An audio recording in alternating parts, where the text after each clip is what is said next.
here with Lenny Theron, the owner of Pika's Cafe. Happy day, Lenny. Happy day, Joe. Well, first off, I guess, how did you get started? I know that you and your wife were originally off island, but Right. you did have aspirations to come back. So how did that come about? You know, we had intentions of coming home to do this 10 years ago. So we went out to get our experience. You know, my wife went to college. I had my experience in the restaurant industry. It was actually a way of survival for me in the beginning, but up until about 5 years ago did I really realize that this is what I need to be doing with my life, and this is how I'm going to contribute to my island. So, you know, again, we left with intentions of coming home to give back to Guam, and I feel like this is the best way for me to do it, providing jobs, supporting local farmers and artists, and just being a big part of this community, especially getting ready for the build-up. You know, so I wanted a place for people to come together, and you know, I feel like we're hitting everybody from visitors, military, and locals in this place. Now, how long have you guys actually been open? We've only been open for 3 months. We're actually getting into our 4th month in April. So. And I'm assuming the response has been awesome. Yeah, I think it's great so far. You know, we're still very young and very new. We're still learning a lot about ourselves. But yeah, I feel like we found our identity, and people are starting to understand who we are and what we're doing. So yes, the response has been great.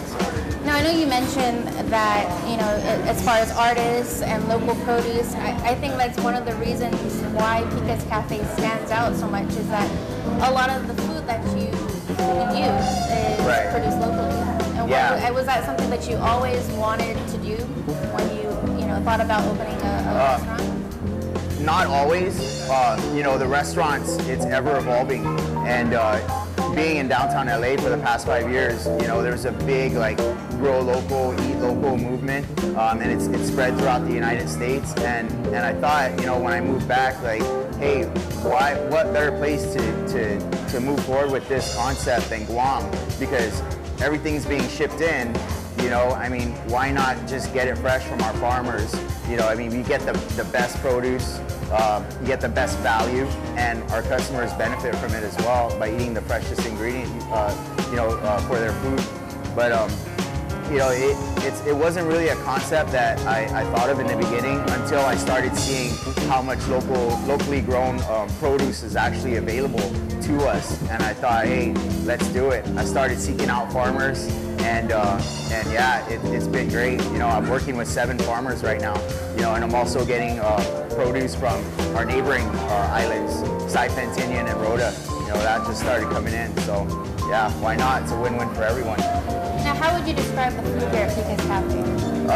You know, I feel like our food is, it's familiar but different. It's kind of taking something traditional or classic dishes, but giving it a modern twist. A great example is our grown-up ham and cheese. You know, everybody knows ham and cheese, right? But ours it's a grown-up ham and cheese with a cheese fondue and a spicy mustard, you know, and pondelezzi bread. You know, also our Tinactac burger. You know, I mean, everybody knows Tinactac, but no one's ever really had it in a burger form the way we present it to our guests here. So it's, you know, it's taking classic comfort food and just kind of making it new again, bringing it back to life. Another good example is our tang. You know, we all grew up with tang. I was going to bring that up. Yeah. I know that you have several flavors of tang, right? Yeah, I mean, you know, tang's so original. I mean, it's such a classic thing. A lot of us grew up drinking it, and I decided to bring it back just to give that warm feeling that we feel inside when you think about, you know, childhood. Yeah, childhood, you know, and that can be brought back through, you know, your senses of taste, smell, or vision, right? So we got the flavor tang, like watermelon tang, blueberry tang. It's been really popular, you know. So about how many do you have? How many flavors? You know, there's a lot of options actually, because you can mix the flavors. People are coming in and doing like a watermelon guava, strawberry banana. You know, yeah, it's your world. Yeah, we encourage people, our guests, to be creative with the items that we offer here. So I think the food from Pika's Cafe has to be the most, I guess in terms of photo-wise, it has to be the most pictured dishes on Facebook. Nice. I don't know how many friends of mine have posted like photos of the Tenax burger, right, or their Tang, their glass of Tang, or even the Benedict de la Cruz. Yeah. And you know, and the thing about it is they're just maybe using their cell phone, but right, the food just comes out beautifully. Yeah, I mean, we take special care, you know, with our presentation because, you know, when the food comes out, first you eat with your eyes and then you eat with your mouth, you know, so, but yeah, Facebook's great, you know, I mean, why not? You know, it's such a great tool, everybody's on it, and it's free, you know, and people are speaking genuinely through their Facebook page, you know, so what better way, you know, it's the new word of mouth, so. Now, I know you guys are open for breakfast and for lunch. Are there any plans to open for dinner down the line in the future? You know, it's kind of, the way I see it, it's kind of like asking a lunch and dinner place if they're going to open for breakfast ever. I feel like we need a new menu entirely if I wanted to do dinner. You know, we focus more on gourmet sandwiches, soups and salads. We cater mostly to the business crowd, you know, the on-the-go, you know, in a hurry.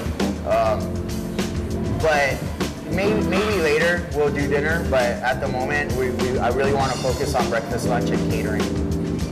Now, what is the most, I guess, popular lunch item right now? It's a toss-up. There's three sandwiches. It's the pork belly sandwich, which we call the unbelievably amazing pork belly sandwich. There's a Korean barbecue sandwich, and then the Tenax burger. Those are the three biggest, you know, biggest lunch items right now, and they're head-to-head. But there's also a vegetarian item that's been really popular, and it's called the Napa Valley, and it's more like a cheese sandwich. It's brie with herb cream cheese, and it has Pika jelly, which is locally made, and it's on pan de leche bread. Yeah, it's awesome. So basically, there's something for everyone. There's something for everyone. Yeah, we got a good vegan, you know, vegan options on our menu. A lot of vegetarian, healthy, not so healthy. Yeah, I mean, something for everyone, definitely. Yeah. So, okay, in closing, why don't you look into the camera and say, you know, invite everyone who hasn't been to Pika's Cafe, and if they haven't, I don't know what's wrong, invite them to come on, check out. Hey, if you haven't come to Pika's Cafe, you haven't really experienced a great sandwich with a modern twist. I feel like everybody needs to at least try our sandwiches once, and support your local farmers, you know. All the money you bring here goes right back into Guam. So yeah, please come on in and give us a shot. It's a little space, but it's worth the wait. Thank you so much, buddy. All right. Make sure you check it out, Pika's Cafe.